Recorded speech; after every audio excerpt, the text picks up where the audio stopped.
प्रश्न बहुत प्यारा है।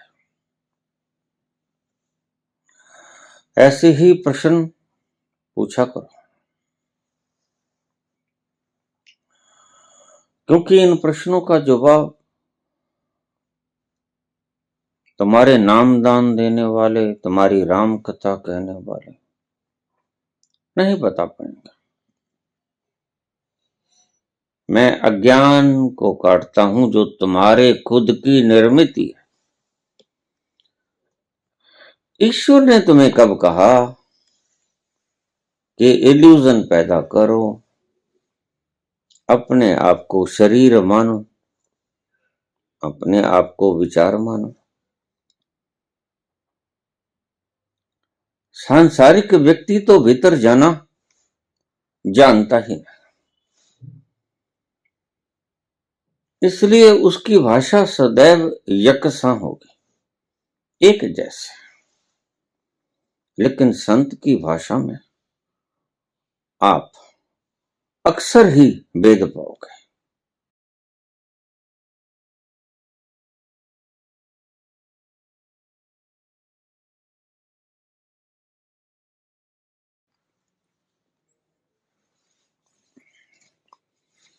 संबोधि के क्षण में भेद मिट जाता है।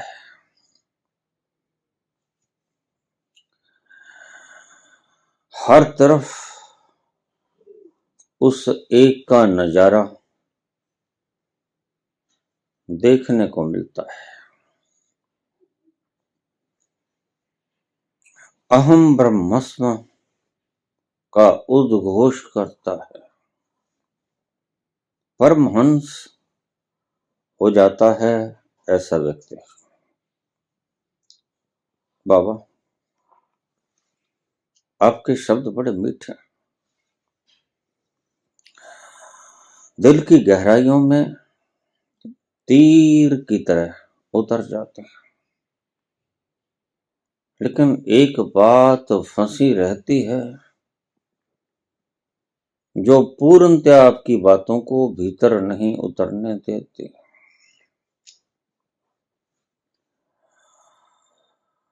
संबुद्ध व्यक्ति भेद रहित हो जाता है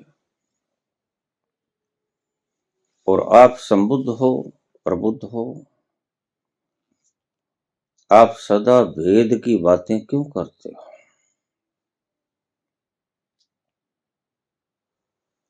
क्यों गनाते हो दूसरों के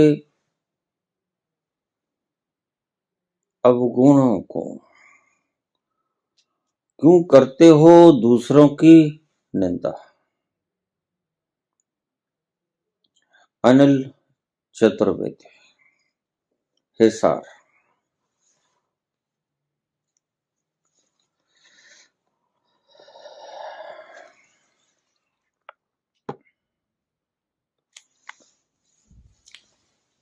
संत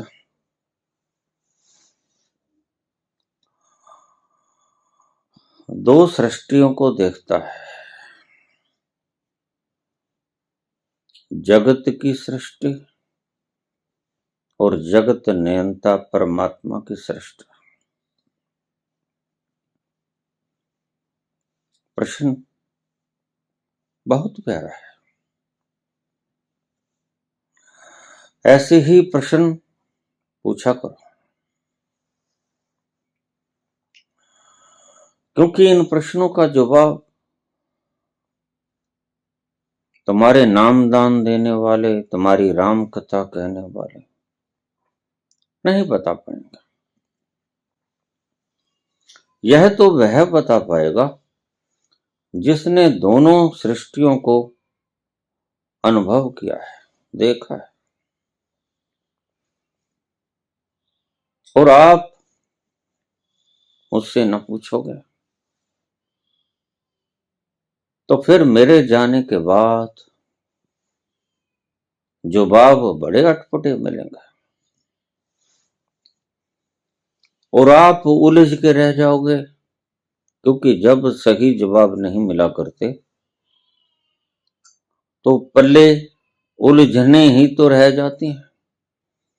आज सारा जगत उलझनों से त्रस्त है, क्योंकि आपने उन लोगों से प्रश्न नहीं पूछे जो लोग आपको जवाब दे सकते थे। खुद वह बोलता नहीं, वह एक मौन झील की माफिक है। खुद में कोई तरंग नहीं उठती, तुम्हें ही कोई कंकड़ी फेंकनी होगी प्रश्न की, तो उत्तर आएगा, सटीक उत्तर आएगा।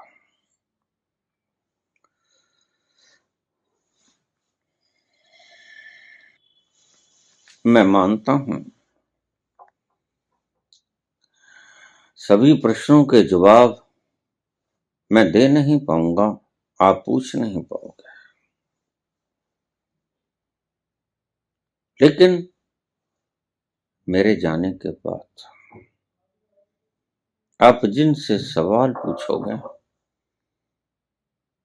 वो उत्तर दे पाए ना दे पाए कौन जाने। ऐसे चैलेंजिंग प्रश्न कर लिया करो। मेरी छाती में वाण बनकर ये शब्द उतरते नहीं, वर्ण मैं प्रसन्न होता हूं कि आपकी गांठ खुली। यह प्रश्न बड़ा महत्वपूर्ण है और शायद इस प्रश्न ने बहुत दुनिया को उलझा रखा होगा।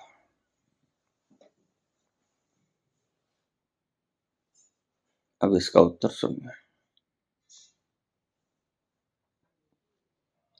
दो सृष्टियों का मैंने नाम लिया, एक तो जो आप इन चरम चक्षुओं से देखते हो,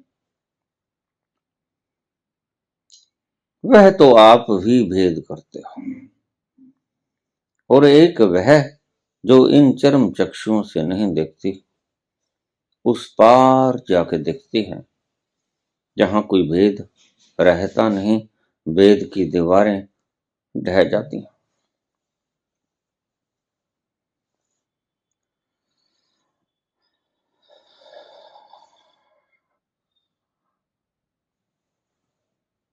उस तल पे जो देखा जाता है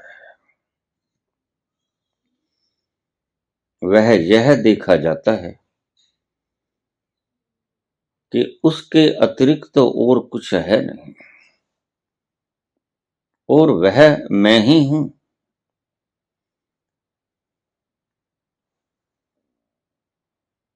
ईशावास्यमिदं सर्वं यत् किंच जगत्याम जगत, और अहम ब्रह्मस्मि,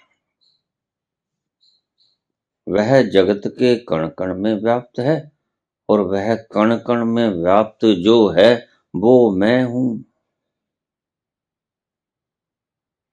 यह पता चलता है।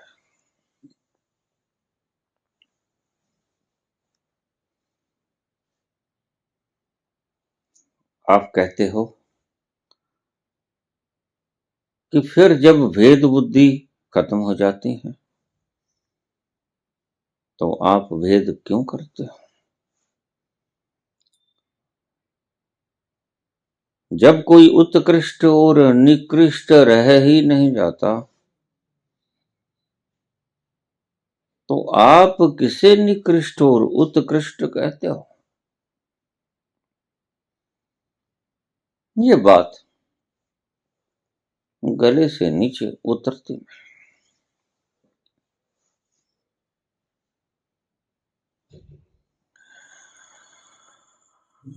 एक जो चर्म चक्षुओं से दिखता है और एक जो अंतः चक्षु से दिखता है।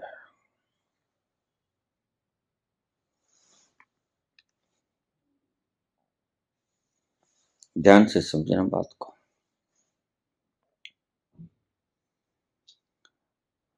जो प्रबुद्ध हो गया, जो संबोधि को उपलब्ध हो गया, उसे एक एहसास होता है, अनुभव होता है, और ये अनुभव कल्पना का नहीं होता। एक बार उसे अनुभव हुआ खोता नहीं, निरंतर वह जागृति बनी ही रहती है। कल्पना टूट जाती है, अनुभव अखंड है। जिस चीज की कल्पना आप करोगे, हो सकता है पल भर बाद वो कल्पना टूट जाए। अक्सर कल्पनाएं टूट ही जाती हैं, लेकिन अनुभव टूटता नहीं, अखंड।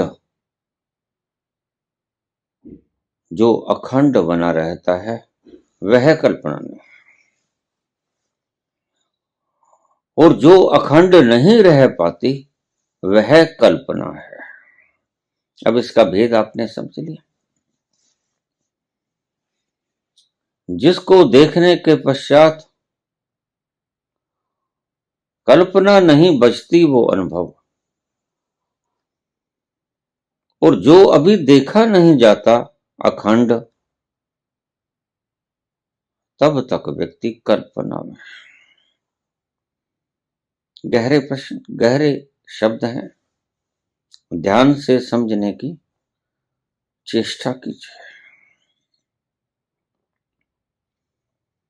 जो व्यक्ति प्रबुद्ध हुआ उसे जर्रे जर्रे में वह आनंद दिखाई पड़ेगा। भेद बुद्धि समाप्त हो जाएगी। लेकिन कौन सी भेद बुद्धि? बस ये आपको बताने वाला कोई आया नहीं।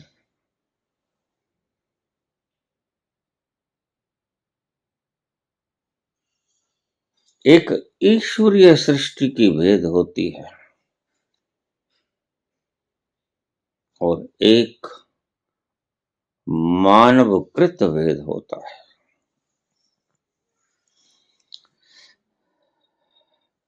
ईश्वर ने भी भेद युक्त चीजें पैदा की। वो ईश्वर की संरचना का हिस्सा है, और मनुष्य ने भी भेद पैदा किया। ये दो तरह के भेद होते हैं। ईश्वरीय संरचना के भेद स्थायी, वह बदलते हैं, और मनुष्य जो भेद पैदा करता है वो नकली है, वो कल्पना है। ईश्वर जो सृजना का निर्माण करता है वह सहज अवस्था में बिना किसी कारण के करता है, और मनुष्य जो भेद करता है वह सकारण करता है। परमात्मा ने भेद युक्त चीजें उत्पन्न की अकारण। उसने ऐसा ही बनाना था, बना दिया। और मनुष्य ने जो भेद पैदा किए सकारण। समेटते चले जाना, मेरे संग संग चले आना।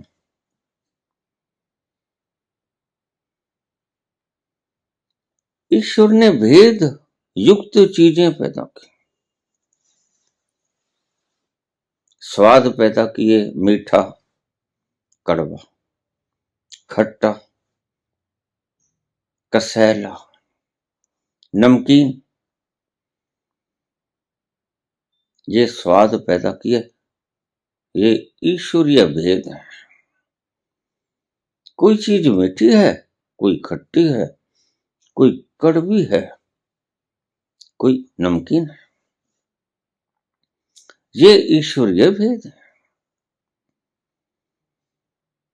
और संत पुरुष जब इनको चखेगा तो वह कहेगा यह मीठी है, यह कड़वी है, यह नमकीन। इसका अर्थ यह नहीं कि वह प्रबुद्ध नहीं हुआ। ईश्वरीय भेद को वह बोलेगा, बताएगा।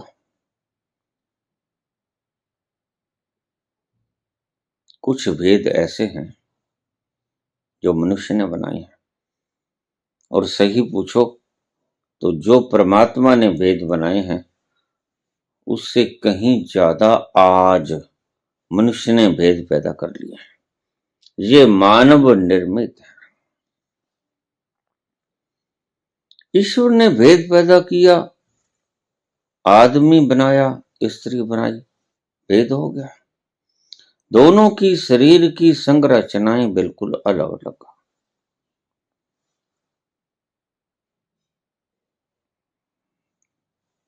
भेद है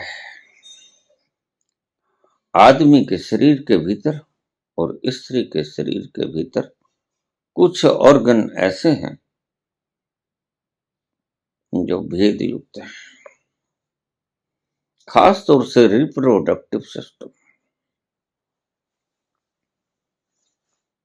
ये ईश्वरीय भेद हैं जो मैंने आपको गनाए। आशा रखता हूं कि आप समझ गए होंगे।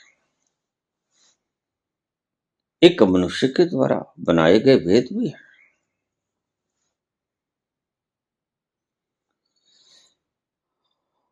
वो भेद क्या है? वो भेद है, ये ब्राह्मण है, ये शूद्र है,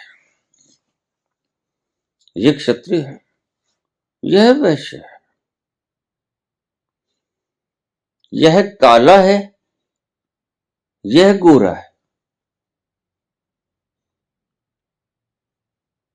ये ईश्वरीय भेद नहीं, यह मानव निर्मित भेद है।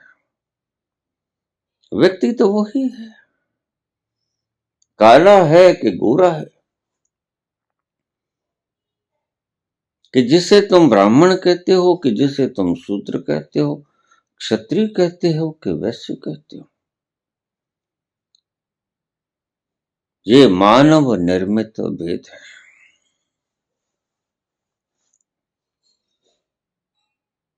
और ये मानव निर्मित भेद प्रबुद्ध व्यक्ति जब देखेगा वह कहेगा, जैसे उसने कहा ये मीठी है, ये कड़वी है, ये नमकीन है, वैसे ही वो कहेगा ये स्त्री है, ये पुरुष है, यह बच्चा है, यह वृद्ध है, यह युवा है। ये भेद ईश्वरीय भेद है। मेरी दृष्टि में आप इसे भी समझ गए होंगे। वो भेद परमात्मा ने ईश्वरीय रचित, और ये भेद मानव रचित, मानव निर्मित। यह मुसलमान है, यह हिंदू है, यह जैन है, यह बौद्ध है, यह ईसाई है, यह पारसी है। ये भेद मानव निर्मित है। और वो भेद जो मैंने बताया, प्रबुद्ध व्यक्ति कद्दू को कद्दू कहेगा, खीरे को खीरा कहेगा, टमाटर को टमाटर कहेगा, नींबू को नींबू कहेगा, आम को आम कहेगा, केला को केला कहेगा। ये ईश्वरीय प्रदत्त भेद है। यह उसकी निर्मिति है। लेकिन एक भेद आपके, वो मानव निर्मित है। यह हिंदू, यह मुसलमान,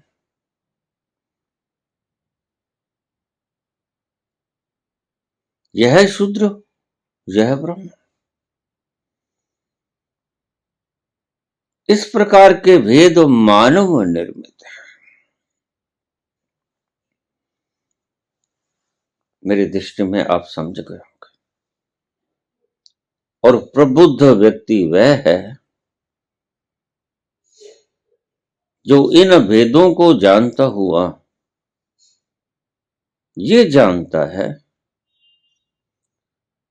सिया राम मैं सब जग जानी, करऊं प्रणाम जोर चुक पर।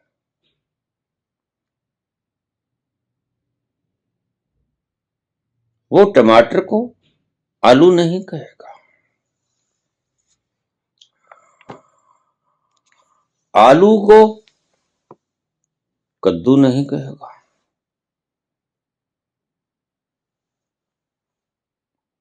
लेकिन आपकी समझ में ये बात आती है। अगर कोई गलत बोलता है, जैसे मैंने उदाहरण दी थी आपको पिछले प्रवचन में, एक समझदार व्यक्ति जा रहा था स्कूल से बाहर और टीचर पढ़ा रहे थे उसे और कह रहे थे 2 का पहाड़ा 2 आठे 28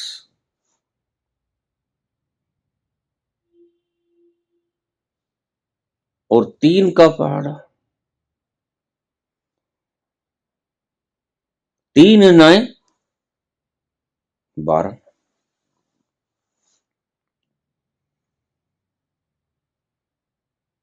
ये पढ़ाई यद्यपि गलत है, गणित के हिसाब से गलत है, और जो प्रबुद्ध जानता है, जो पढ़ा है, जो मैथ जानता है, वो कहेगा नहीं 2 8 16 होते हैं, 28 नहीं होते, और 3 9 12 नहीं होते, 27 होते।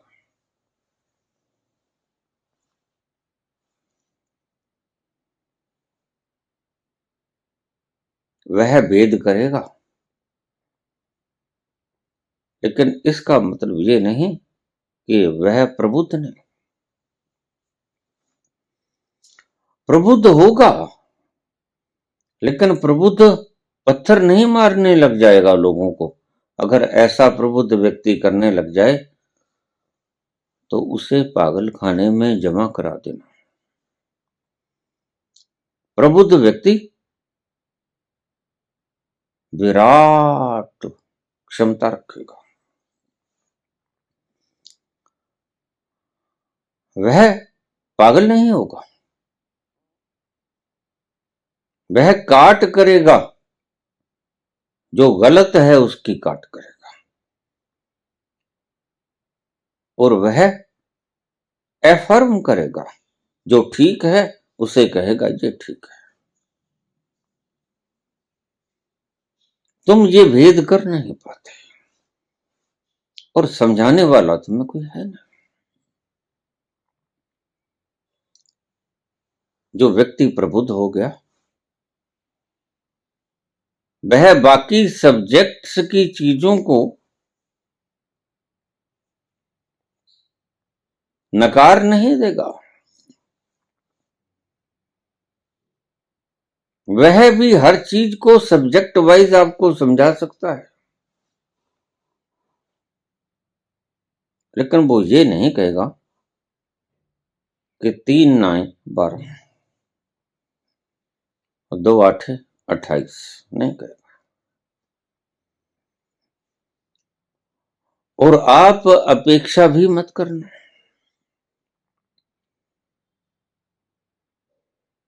तो अरुण ने सवाल पूछा है कि ये अटक जाती हैं चीजें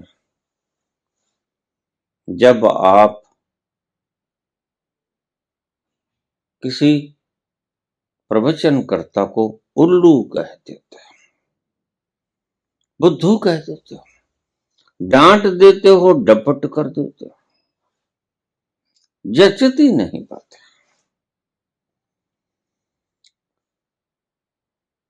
तो मन मेरा कहता है कि ये जो निंदा करता है, फिर भेद तो बना ही रह गया। वह यक लख्त हर चीज को काटता नहीं जाएगा, वह उसे काटेगा जो काटने योग्य है, वह उसे नहीं काटेगा जो काटने योग्य नहीं है। बाबा, आप जो कहते हैं समझ में आता है, बड़ा प्यारा है।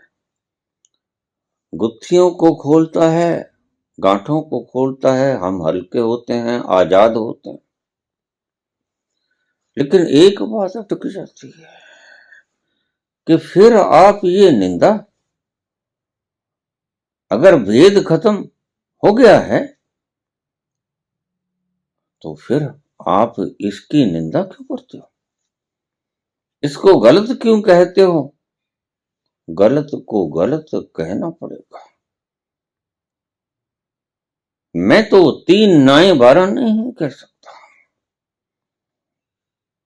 मैं तो 2 8 28 नहीं कह सकता।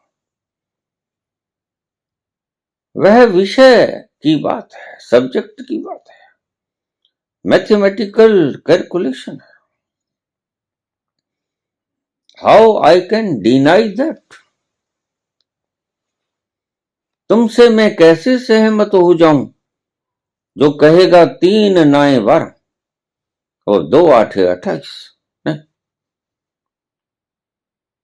और आपके मन में ये बात अटकी रहेगी, भला मैंने कोई निंदा की, भला मैंने कोई उसके साथ भेद किया? 2 8 28 होते ही नहीं और 3 9 12 होते ही नहीं, तो मैं अगर बोलूंगा तो मैं भेद नहीं कर रहा हूं, मैं है सत्य बोल रहा हूं। बस इतना सा फर्क आप समझ लेना। इतना सा फर्क इतने सूक्ष्म रूप से आपको किसी ने समझाया नहीं, इसलिए ये भेद बना होगा। और मैं आपसे बार बार कहता हूं, ऐसे चैलेंजिंग प्रश्न किया करो, अच्छा लगता है। इसी से आपकी गुंडियां खुलेंगी, इसी से गोल गांठें मैं खोल दूंगा। लेकिन एक बात ध्यान में रखना, मेरे बैठे बैठे मुझसे पूछ लेना। ऐसा नहीं कि और बुद्ध पुरुष ना आएंगे, आएंगे, लेकिन कब आएंगे कोई पता नहीं, और आप उनको पहचान पाओगे या नहीं कोई पता नहीं। इसलिए मुझसे पूछ लेना। अगर गुंडी खोलने जैसी होगी, गांठ खोलने जैसी होगी, तो मैं खोल दूंगा और आपको जचेगी। मैं यक लख्त किसी भी बात को काटता नहीं।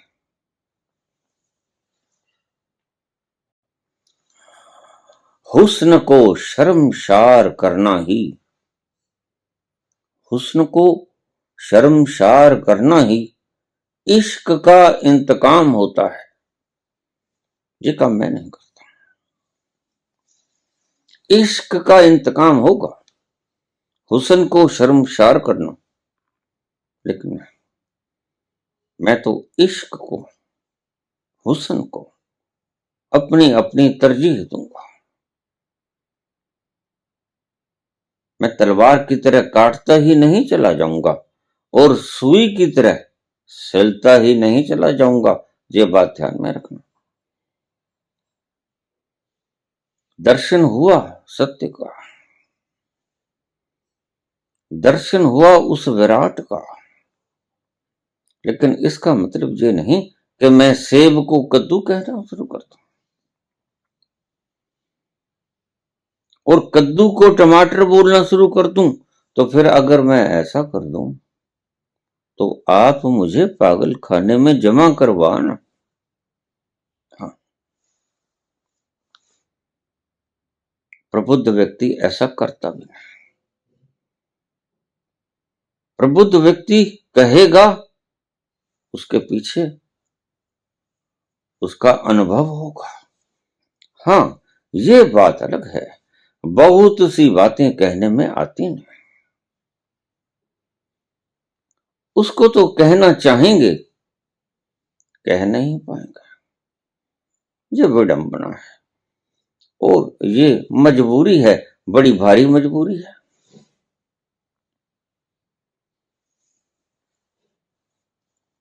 आपकी बातें मीठी बड़ी लगती हैं, बड़ा प्यार छलकता है, बड़ी गांठें खुलती हैं, लेकिन बाबा अटक जाता है।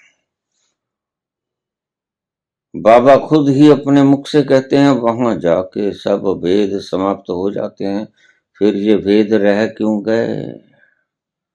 ये भाई परमात्मा निर्मित भेद हैं। मैं अज्ञान को काटता हूं जो तुम्हारे खुद की निर्मित है। ईश्वर ने तुम्हें कब कहा कि इल्यूजन पैदा करो, अपने आप को शरीर मानो, अपने आप को विचार मानो? ये तो तुमने ही किया ना। ईश्वर ने तो नहीं कहा कि तुम शरीर हो। ईश्वर ने तो नहीं कहा कि तुम मरते हो। कृष्ण तो कहते हैं, न हनते हनते न हन माने शरीर। शरीर मरता है, तत्व नहीं मरता।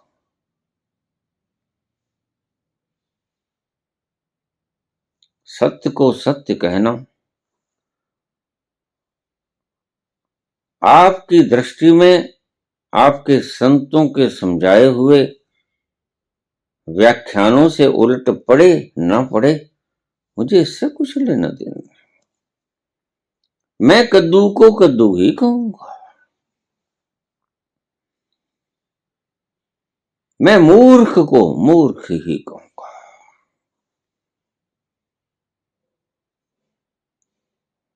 और सभी संतों ने इन भेद के शब्दों का इस्तेमाल किया है। ध्यान रखना, मैं पहला व्यक्ति नहीं जो ऐसी भाषा का इस्तेमाल कर रहा हूं।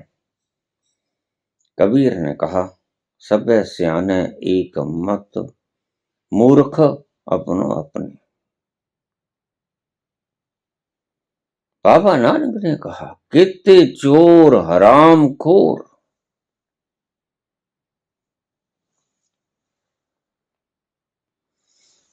बाबा नानक ने कहा, कितने मूर्ख खा ही खा। सभी संतों ने इन शब्दों का इस्तेमाल किया। तो इसका अर्थ ये नहीं कि वो प्रबुद्ध नहीं थे, वो संबोधि को उपलब्ध नहीं हुए थे, वो एनलाइटेंड नहीं थे, इसका मतलब ये नहीं। मेरी दृष्टि में आपके प्रश्न का जवाब आपको मिल गया होगा। सांसारिक व्यक्ति तो भीतर जाना जानता ही नहीं, इसलिए उसकी भाषा सदैव यकसा होगी, एक जैसे। लेकिन संत की भाषा में आप अक्सर ही भेद पाओगे,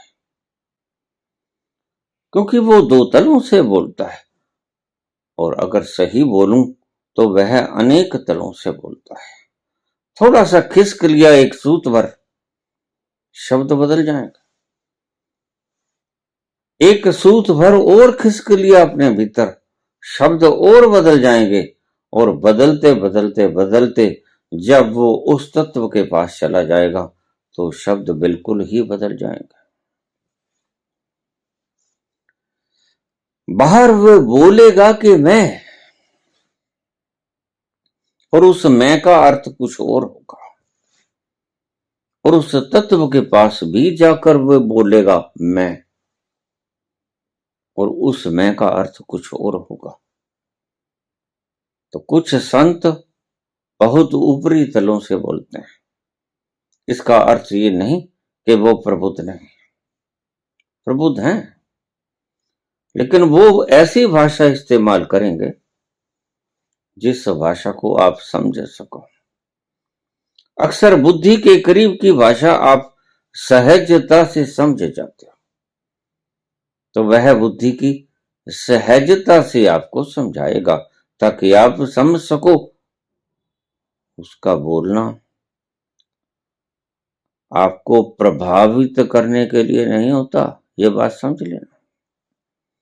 उसका बोलना आपको खुशियों का समुद्र देना होता है।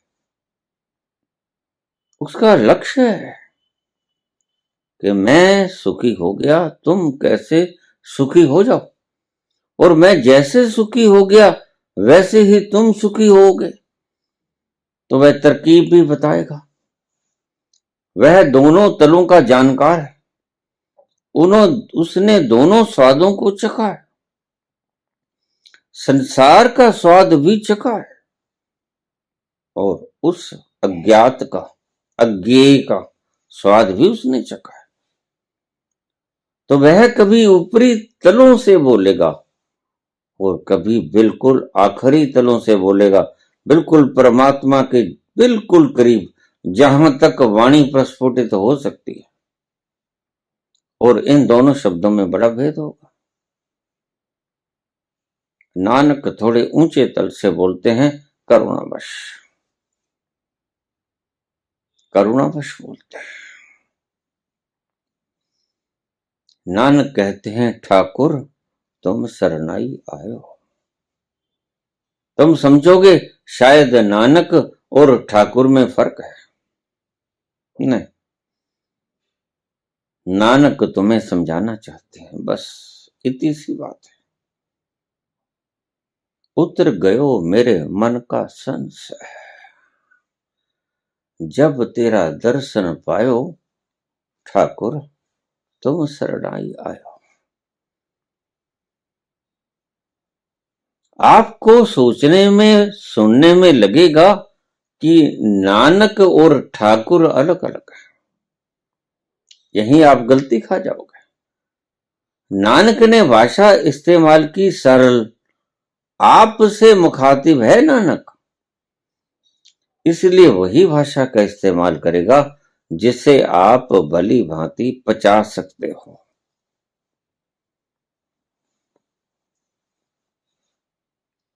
एक एक सूत भर खिसकते गए, इसलिए सभी संतों के शब्दों में थोड़ा थोड़ा फर्क आप पाओगे।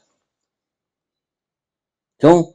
कोई किसी तल से बोला, कोई एक सूत नीचे जाके बोला, कोई 1 इंच नीचे जाके बोला, कोई बिल्कुल गहरे कुएं में, खड्डे में जाके बोला। परमात्मा के पास जाकर तो बोलती बंद हो जाती है, ये बात समझ लेना। वहां से कोई शब्द प्रकट होता है, वहां से तो जो ध्वनि प्रकट होती है ओंकार की, बस वो ही होती है। और उसके पास जाने को ही बाबा कहते हैं एक ओंकार। वहां पहुंच जाओ, उस नाम के पास चले जाओ जिसकी ध्वनि भीतर प्रकट हो रही है। जेता किता तेता नाव, बिन नावे नाही को ठाव। जितना सारा पसारा है उसको बाबा कहते हैं ये नाम है, क्योंकि यहां नाम गूंज रहा है।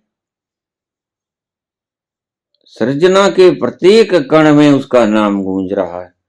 आज तो वैज्ञानिकों ने भी सिद्ध कर दिया है कि ब्लैक होल के भीतर ओंकार जैसी ध्वनि सुनने को मिलते हैं।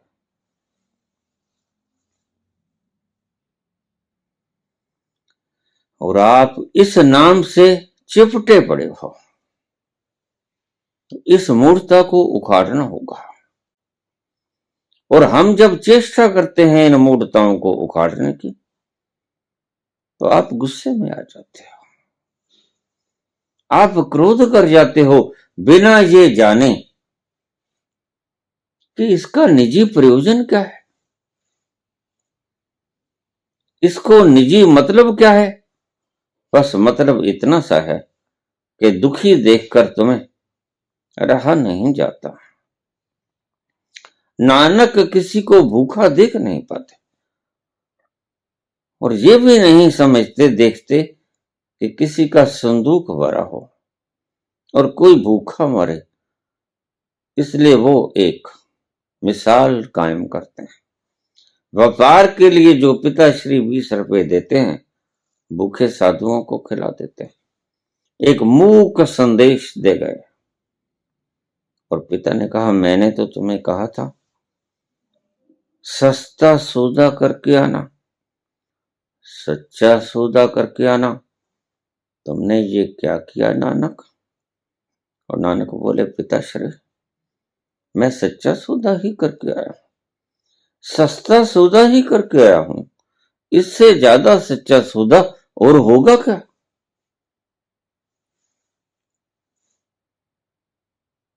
इसलिए संतों के शब्दों में, वाक्यों में थोड़ा थोड़ा भेद पाओगे, लेकिन रस वही होगा।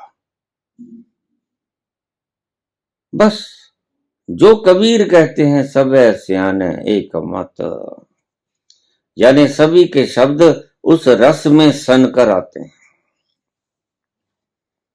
सभी के शब्द उस प्रबुद्ध अवस्था के रस में, जिसे उपनिषदों ने कहा रसो वैसा,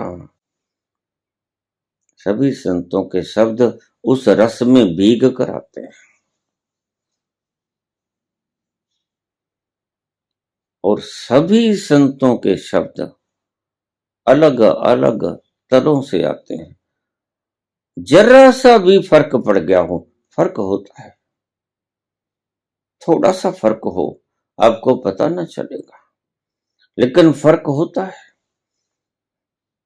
और खिसकते खिसकते खिसकते उस तल पे पहुंच जाते हैं जहां तक बोला जा सकता है।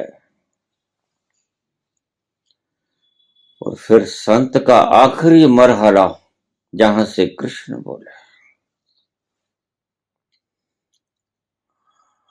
नानक बोले सरल भाषा में, कृष्ण बोले सत्य भाषा में। सरल भाषा और सत्य भाषा में भेद होता है। तो जब नानक बोलेंगे, ठाकुर तुम शरणाई आए हो, तो आपको लगेगा नानक किसी ठाकुर से संबोधित है। नहीं, वो करुणावश आपका दुख हरने के लिए आपसे आपकी भाषा में ही वार्तालाप करते हैं।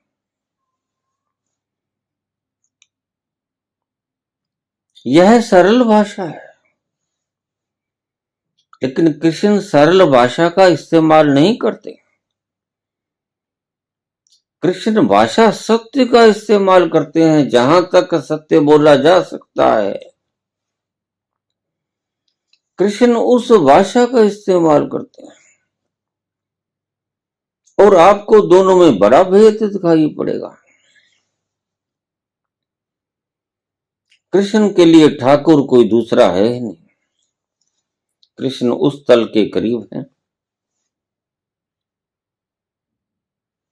जिस तल के करीब अर्जुन को वो कहते हैं कि हे अर्जुन, स्थिति प्रज्ञ हो जाए। जहां जाकर बोलती बंद हो जाती है, पर मौन छा जाता है, वहां से तो आवाज निकलती नहीं। उससे थोड़ा सा ऊपर जहां से बोला जा सकता है, लड़खड़ा के ही सही, वहां से कृष्ण बोलते हैं और वो सत्य की भाषा है। लेकिन नानक का और कृष्ण का दर्शन अनुभव यकसा है, एक है। नानक आपको समझाने के मंतव्य से बोलते हैं, समझना बात को। नानक आपको समझाने के मंतव्य से बोलते हैं और कृष्ण स्वयं को समझाने के मंतव्य से बोलते हैं। कृष्ण कहते हैं मैं कौन हूं ये बताते हैं, और नानक कहते हैं ठाकुर कौन है ये बताते हैं। दोनों बातें एक ही हैं। यद्यपि आपकी बुद्धि को ये विपरीत लगेंगी, लेकिन दोनों एक ही बात बोलते हैं। बात उस केंद्र बिंदु की ही होती है। तो कृष्ण किसी ठाकुर से संबोधित नहीं होते। कृष्ण सीधे से बात करते हैं, क्योंकि उस तल के बिल्कुल करीब है। कृष्ण कहते हैं अनन्याश्चिन्तयन्तो माम ये जनाः पर्युपासते तेषां नित्या अभियुक्तानां योगक्षेमं वहाम्यहम्। उसके बोझों का दायित्व मैं उठा लेता हूं जो मेरे रथ पे अनन्य भाव से सवार हो जाता है। कृष्ण ऐसी भाषा का इस्तेमाल करेंगे और वो बड़ी क्रिटिकल जा पड़ेगी। इसलिए नानक की जप जी का एक ही अर्थ निकलता है। कृष्ण की गीता का लाखों अर्थ निकाल सकते हो आप। वह प्रत्येक व्यक्ति अपनी भाषा से डाल लेगा कि कृष्ण ये बोले, वो चाहे माओ हो और चाहे कबीर हो।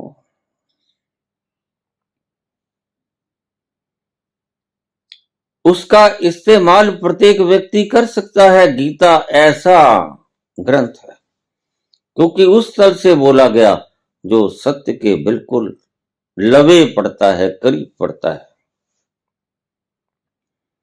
और नानक उस तल से बोलते हैं जो आपके करीब पड़ता है। नानक का मतलब आपको समझाना है उस गहन तत्व के बारे में जिसे आपने जाना नहीं और कभी नानक ने भी नहीं जाना था। इसलिए नानक अच्छी तरह से जानते हैं कि अगर उस शब्द का इस्तेमाल किया गया जो कि अस्तित्व के बिल्कुल करीब से बोला गया, वो समझ नहीं आएगा। कृष्ण की गीता आपको समझ नहीं आएगी। यद्यपि ये व्याख्यान करने वाले बुद्धि से ही व्याख्यान करते हैं, लेकिन वो व्याख्यान कभी नहीं कर पाएंगे, क्योंकि जिस तल से बोली गई कृष्ण की गीता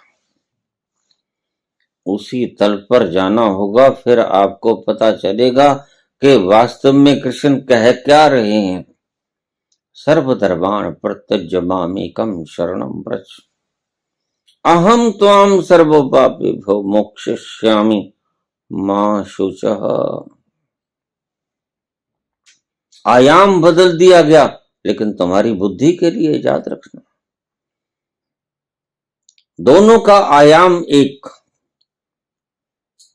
कबीर नानक का और कृष्ण का आयाम एक।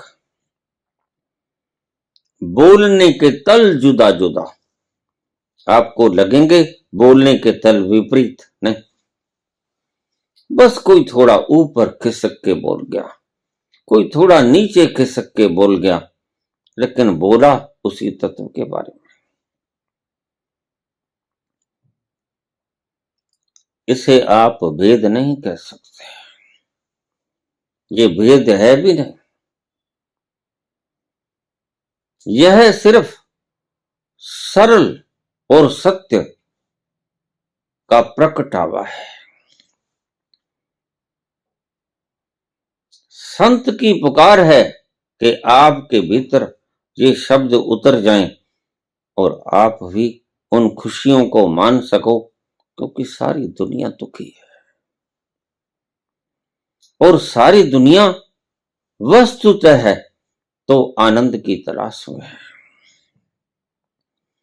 वस्तुतः थक चुका है आज आदमी। वस्तुतः वह किसी वट वृक्ष की शीतल छाया को ढूंढता है।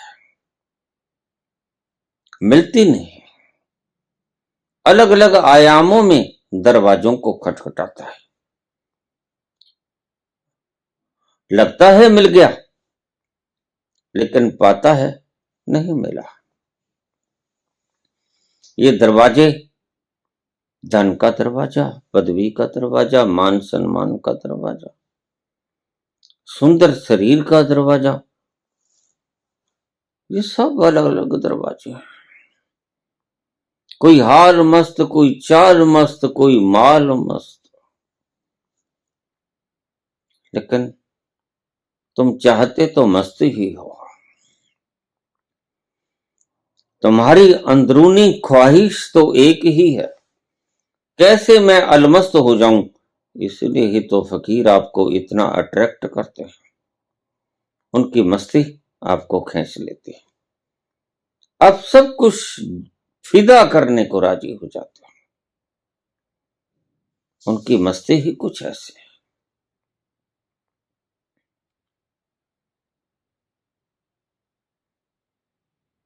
और आप खींचे चले जाते हो, क्यों?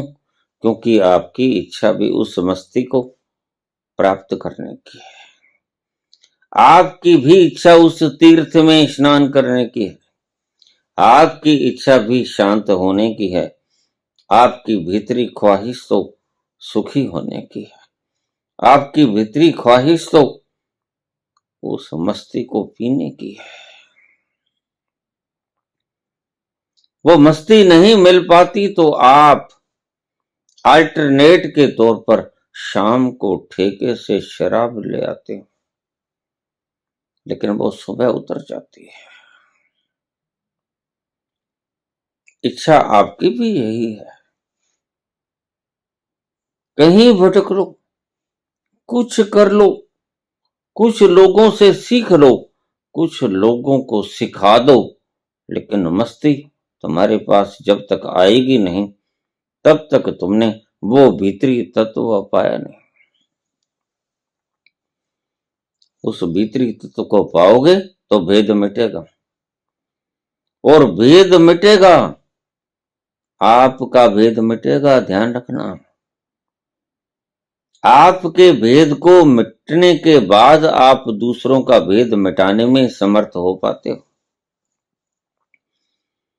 वरना जो कली खुद सुगंध को इकट्ठा करके फूल नहीं बनी, वह सुगंध को बिखेर कैसे पाएगी।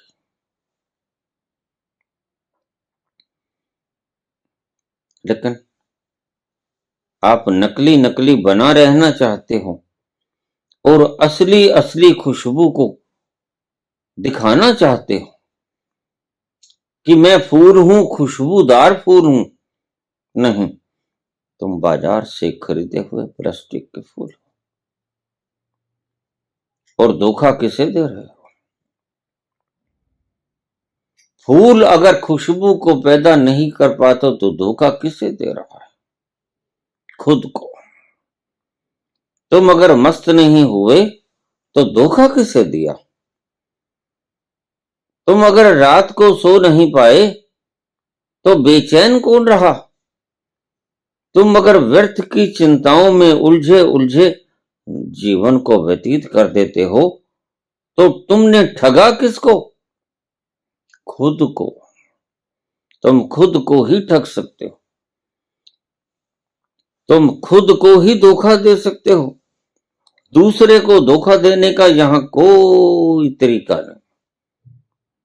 यहां दूसरे को धोखा देने से पहले खुद को धोखा देना पड़ता है। ध्यान रखना, आग को दूसरे को जलाने से पहले खुद जलना होता है। आग पहले खुद जलती है, फिर दूसरे को जला पाती है। और तुमने पूछा कि आपकी बहुत सी बातें दिमाग के ऊपर अटकी रह जाती हैं, भीतर जा नहीं पाती। आप भेद की बात क्यों करते हैं? मेरा एक मूर्ख शिष्य था, है, कहता मैं तो प्राइम मिनिस्टर ऑफ इंडिया को और चपड़ासी को एक ही गिनता हूं, लेकिन उस मूर्ख को पता नहीं। बुद्धि के तल पर मान लेना एक, उससे एक थोड़ा ही हो जाएगा। फिर आप थोड़ा प्राइम मिनिस्टर ऑफ इंडिया से कह के दिखाओ कि भाई पानी का गिलास लाके देना, मुझे प्यास लगी है। फिर देखना क्या जवाब मिलता है। ऐसा थोड़ा ही हो पाता है। जो जैसा है वैसा दिखना चाहिए। आपकी बुद्धि दोनों को मिला लेगी। आप तो प्राइम मिनिस्टर ऑफ इंडिया को और पीएम को एक समझोगे, लेकिन वो समझना मानना है, जानना थोड़े है। तुम तो बुद्धू हो, तुम्हारी बुद्धिहीनता का कोई ठिकाना है। बुद्धिमानी तो वो होती कि तुम प्राइम मिनिस्टर को प्राइम मिनिस्टर समझते, कद्दू को कद्दू समझते और सेब को सेब समझते, जहर को जहर समझते और अमृत को अमृत समझते। समझदारी तो यही थी, अन्यथा बेवकूफी है, अन्यथा मूर्खता है। इन लोगों को पागल खानों में भर्ती करा देना चाहिए। जो मानने में जुटे हैं, और भला मानने से चीजें बदल जाया करती हैं क्या? अस्तित्व थोड़े बदले जाते हैं। तुम टमाटर को सेब कहोगे, रंग बिल्कुल वैसा हो सकता है, लेकिन टमाटर का स्वाद सेब के स्वाद से भिन्न होगा। उसकी तासीर, उसके गुण तत्व, उसके एलिमेंट, उसकी भीतर की संरचना दोनों की बिल्कुल अलग अलग होगी। मान लेना कि मैं तो टमाटर और सेब को एक ही समझता हूं, यह this is imitation of enlightenment. यह नकल है प्रबुद्धता की। असल व्यक्ति तो जानता है, वह बाहर का सत्य भी जानता है, वह अपने अंतस का सत्य भी जानता है। जहां जाकर भेद खत्म हो जाते हैं, वहीं भेद खत्म होते हैं। और जब तुम उस अभेद से बाहर की ओर निकलना शुरू करते हो, उस बिल्कुल अंत कोने से, अंतर्मुखता से धीरे धीरे बाहर आते हो, तो आपको भेद की दुनिया में साफ साफ नजर आता है। फिर आप कद्दू को सेब नहीं कह पाओगे, फिर आप सेब को टमाटर नहीं कह पाओगे, फिर आप प्राइम मिनिस्टर को चपड़ासी नहीं कह पाओगे, फिर आप चपड़ासी को क्लर्क नहीं कह पाओगे। ये भेद हैं, बाहर के भेद हैं। तुमने ओहदे दे दिए, वो ओहदा सत्य है। मैनेजर मैनेजर ही है, अकाउंटेंट अकाउंटेंट ही है, सेवक सेवक ही है। इसको ध्यान में रखना होगा और ऐसे चैलेंजिंग प्रश्न पूछते रहो करो। मैं तुमसे फिर कहता हूं, इन चैलेंजिंग प्रश्नों ने, ये थे प्रश्न, ये थी गोल गांठ जो खुलनी जरूरी थी। अब तुम्हारी सब बातें जो खोपड़ी में उलझी पड़ी थी, सब भीतर अस्तित्व में उतर जाएंगी, सब भीतर हृदय में उतर जाएंगे। बस यही गोल गांठ तुम्हें भीतर नहीं उतरने देती थी कि बाबा जब भेदहीन अवस्था देख ली, तो फिर भेद की बातें करते क्यों? करूंगा। मैं प्रबुद्ध हूं, पागल नहीं, पागल नहीं। संबोधि मिली है, पागलपन नहीं मिला है, पूर्ण प्रबुद्ध अवस्था मिली है। पागलों की बातें कर भी कैसे सकता हूं, ये बात अलग है। मदहोशी के आलम में पांव लड़खड़ा जाते हैं।